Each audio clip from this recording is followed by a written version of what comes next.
সুস্পষ্টভাবে দেখতে পারবেন।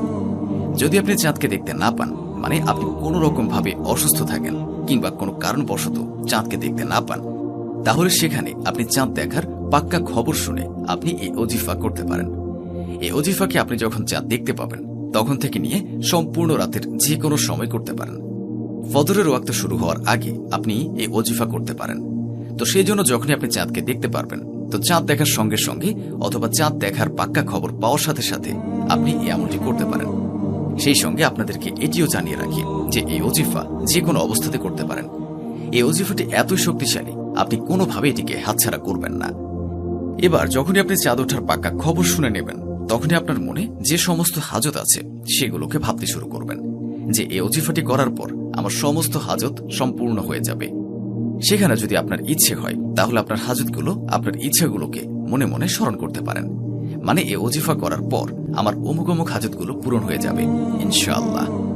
এবার এই ওজিফাকে করার জন্য আপনার কি কি করতে হবে সেটি খুব ভালো করে জেনে নিন। সর্বপ্রথম আপনাকে 3 বার আউয়াল আখির দুরুদে পাক পাঠ করতে হবে। এছাড়া যদি আপনি অন্য কোনো দুরুদ জেনে থাকেন সেটিও পড়তে পারেন। আর এখানে আপনাকে শুধুমাত্র 3 বার দুরুদ শরীফ পাঠ করতে হবে।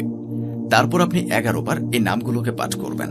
ইয়া আল্লাহু, ইয়া রাহমানু, ইয়া মালিকু, ইয়া গানিয়ু। ইয়া আল্লাহু, ইয়া রাহমানু, ইয়া মালিকু, ইয়া গানিয়ু। আপনি এটিকে শুধুমাত্র 11 বারই পড়বেন। 11 বার থেকে একবারও বেশি নয়, আর না তো 11 বার থেকে একবারও কম।